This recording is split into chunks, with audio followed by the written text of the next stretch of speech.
In tough times like these, we have to do what we can to keep sane, and through everything, I'm glad video games have been a good and safe distraction in this time, and luckily March had plenty, and April will as well. In March, I continued a little on the wholesome train I was on last month, but was also able to start playing some big upcoming games through betas, Japanese releases, and demos, and while I still have plenty of other demos to get through in the next few months because things aren't slowing down in the JRPG world, the ones I played last month were a great help in solidifying my gaming plans for this one, for the most part. So with a decent amount of games to talk about and many more to keep playing, here are the JRPGs I played in March.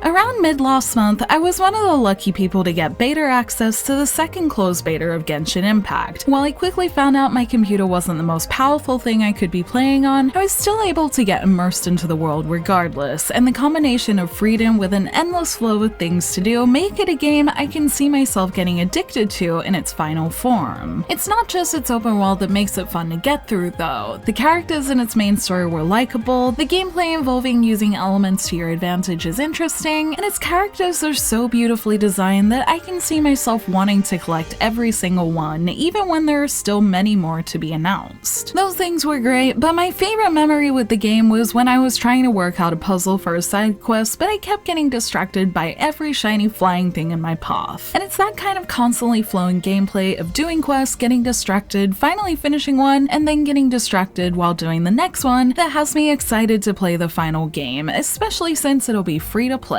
My time in Genshin Impact's beta was also the first time in a long time I played a game on PC, and that was also interesting in itself. I set it up to be on my TV so I could get footage, and set up a little couch cushion table with a mouse and a Bluetooth keyboard. And playing with my hands placed differently and a mouse that gave more precision was definitely interesting and easier to pick up than I expected. So at the very least, while consoles are still my main preference, it has me thinking a little more seriously about eventually making a PC setup just to have one more option to play with, and I love to get to know that side of video games a little more one day. For now though, I'll probably be leaving Genshin alone as its beta is just about to end and I'm onto another game right now, but I'm grateful to have had the opportunity to play and look forward to seeing how things develop with the game throughout the rest of the year.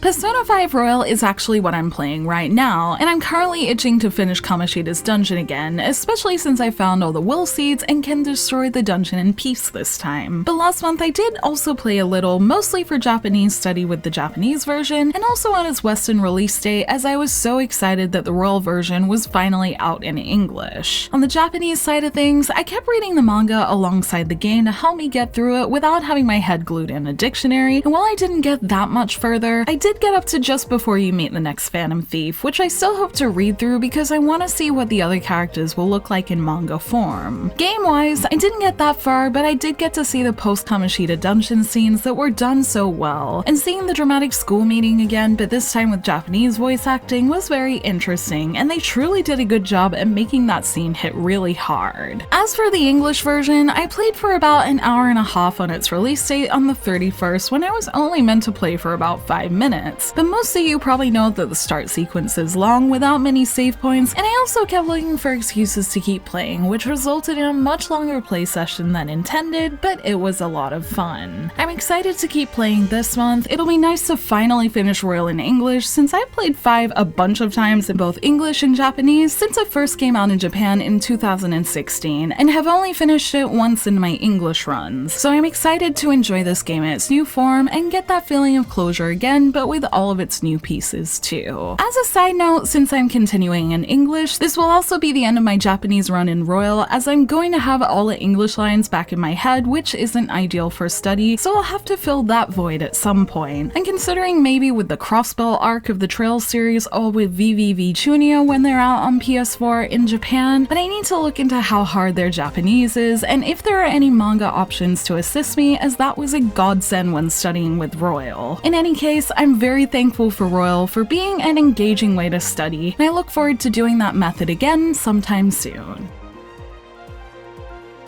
While a lot lot of reviews are coming out for Final Fantasy VII Remake right now. I'm trying to avoid them to keep my own impressions in my head from when I played its demo, and the demo did its job of getting me excited for the game. While the demo is under an hour long, the mission with Avalanche and Cloud was great for someone like myself who hasn't tried 7 at all to get acquainted with the characters, and the banter while running around the field reminded me of Final Fantasy 15 in a good way, as that was something I loved about that game. And since the final trailer for 7 Remake had more of that, I'm looking forward to seeing the characters' relationships grow in the remake. On top of conversations, I was also pleasantly surprised to see how the more recent action combat system of Final Fantasy has grown. Remake system has a good combination of the speediness I enjoyed from 15, but also the stagger system from 13. And together with that pumping soundtrack that is such a joy to listen and play to, I'll be very happy to get back into it when it comes out in a couple of days. I'm glad I could get this small taste of 7 last month to make me feel good about purchasing the remake this month. So until it's in my hands, that's all I have to say on it for now. Other than that, I hope the people who have been looking forward to its release for years enjoy it as much as they'd hoped. At the beginning of last month, the nice, wholesome little Pokemon Mystery Dungeon Rescue Team DX came out and was a joy to play, especially at the beginning of all the stuff going on in the world right now. My wholesome time of running around with Cubone and partner Pokemon Pikachu through dungeons and recruiting more Pokemon is something I look back on fondly, and I've even gone back to the game a few times since finishing it in an attempt to try and catch them all, which with 400 plus Pokemon might take a while. I briefly mentioned in my review that this game also has a lot of the Pokemon I don't know since I stopped playing Pokemon when I was younger around Pokemon Crystal. So the fact that I can discover more of them through this game in future is something that may make me come back to it, along with its many post-game dungeons that I hope to go through at some point too. So for now, even though I'm putting it down as there's just too much going on this month, feel free to check out my review if you want to hear my full thoughts about this sweet game. And I'm glad I could play it and hope we see more mystery dungeon games on Switch in future. The wholesome vibes didn't stop with Pokemon Mystery Dungeon, as playing that made me miss Rune Factory 4 Special, so I jumped into that a few times to check on my farms and de-stress. And while I did that, I had a lot of fun developing my seasonal farms, giving weird orders to the town, and finally getting Vishnal to recognize my love. I did also have the event I needed to appear that can get me onto the 3rd arc, and that is so tempting to go through at some point, but it's also tempting to just relax and enjoy things in the town, and I love that the game gives the freedom to do that. If I do go back to it, I'd love to finish that, get more monsters in it to help take care of my farms, and see if I can unlock a newlywed episode, as I looked at a few of those while making my review, and they do look like good, proper story and gameplay episodes. Until then, it's still one of my favorites from this year, and if they announce more about Rune Factory 5 anytime soon, I'd be very, very happy to hear it.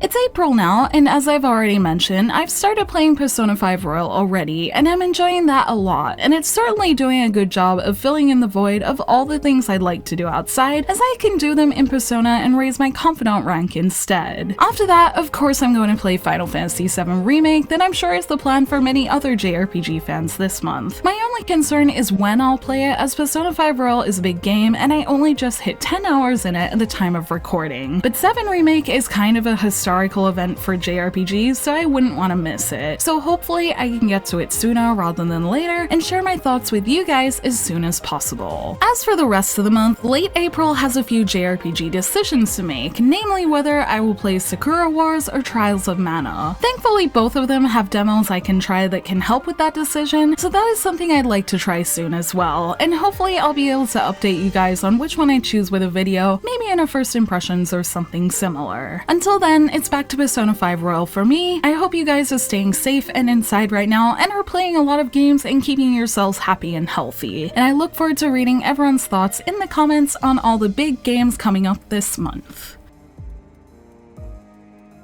Thank you for watching this video. Let me know in the comments below what games you played in March and what games you're going to play this month. You can like and share this video if you enjoyed it, subscribe to my channel for more JRPG content like this, and ring that bell to get notifications on whenever I post so you don't miss a thing. You can check out more videos here, and you can find me on social media on Twitter, Facebook, and Instagram, all at JRPG Jungle. Links to those will be in the description below, and until next time, thank you, bye!